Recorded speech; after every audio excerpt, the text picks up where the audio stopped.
Hello everyone, welcome back to my YouTube channel. আজি আপোনালোকৰ ওচৰলৈ মই নতুন এটি ৰেচিপি লৈ আহিছো মটৰ পনীৰ ৰেচিপি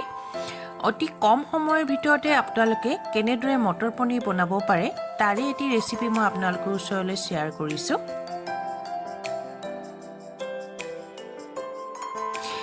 এতিয়া আহকচোন মটৰ পনীৰ বনাবৰ কাৰণে মই কি বস্তু লৈছো তাকে দেখুৱাম মই দুটা বিলাহী এনেদৰে মিক্সাৰ গ্ৰাইণ্ডাৰত পিছি লৈছো মটৰ লৈছো ফৰজেন আমুল পনীৰ লৈছো তিনিটা মিডিয়াম সাইজৰ পিয়াজ এনেদৰে মিক্সাৰ গ্ৰাইণ্ডাৰত পিছি লৈছো আৰু আদা নহৰু এনেদৰে পিছি লৈছো প্ৰথমে মটৰখিনি সসপেন এটাত 1 মিনিট মান বইল কৰি লৈছো তাৰ পিছতে লৈছো মই হালধি ডাঙৰ চামুচে 1 চামুচ জিৰা ধনিয়া জলকীয়া গুৰি আৰু জালুক গুৰি সৰু চামুচে 1 চামুচকে লৈছো প্ৰথমে কেৰাহী এখনত তেল অলপমান গৰম হ'বলৈ দি তাত মই পিছি থোৱা পিয়াজখিনি দি দিছো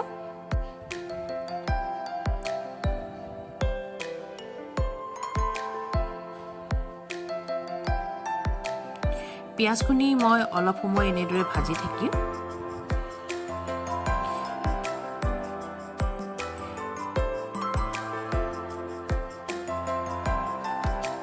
তাৰ পিছতে মই দি দিছো আদা নহৰু আৰু জলকীয়াৰ পেষ্টটো এইখিনি মই অলপ সময় এনেদৰে ভাজিম আদা নহৰু আৰু পিয়াজৰ যিটো কেঁচা গোন্ধ এই কেঁচা গোন্ধটো নোহোৱালৈকে এনেদৰে ভাজিম তাৰ পিছত মই তাতে দি দিছো মছলাখিনি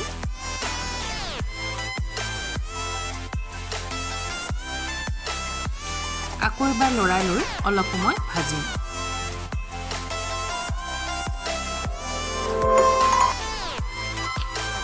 মছলাখিনি প্ৰায় সিজি গৈছে ইয়া দেখিছেনে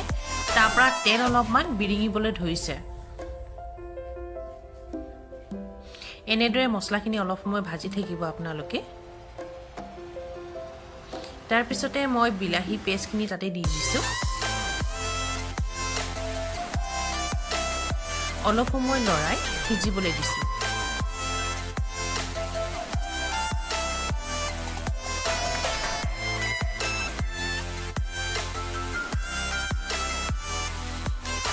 এনেদৰে মছলাখিনি অলপ সময় ভাজি থাকিব লাগে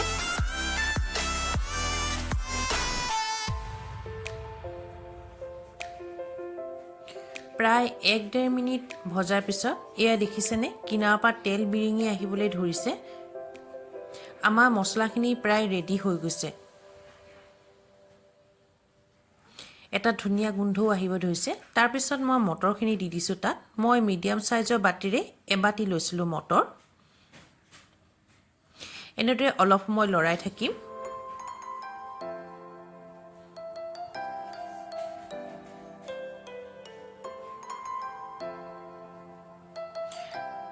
তাৰ পিছত দিছো জোখমতে নিমখ আপোনালোকে নিমখ কিন্তু নিজৰ জোখমতে দি ল'ব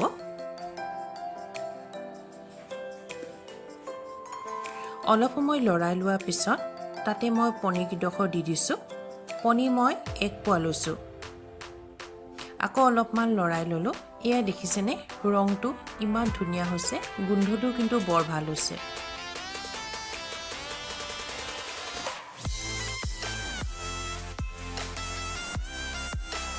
আকৌ অলপমান লৰাই ললো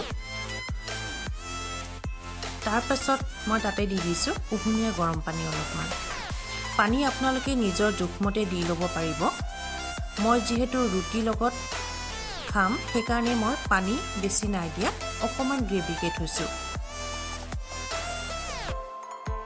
তাৰ পিছত ঢাকনখন মাৰি অলপ সময় উতলিবলৈ দিলো এয়া আমাৰ মটৰ পনীৰ ৰেচিপিটো প্ৰায় হৈ গৈছে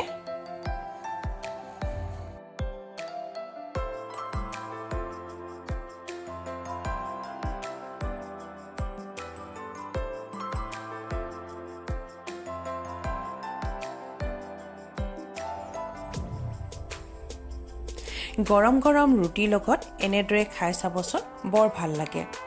আজি ভিডিওটো চাই কেনে পালে কমেন্টত জনাব আৰু যদি ভিডিওটো চাই ভাল লাগে লাইক শেয়াৰ আৰু কমেন্ট কৰিব নাপাহৰিব আজিলে ইমানে ধন্যবাদ আৰু এটি নতুন ৰেচিপি লৈ আপোনালোকৰ ওচৰলৈ আহি আছো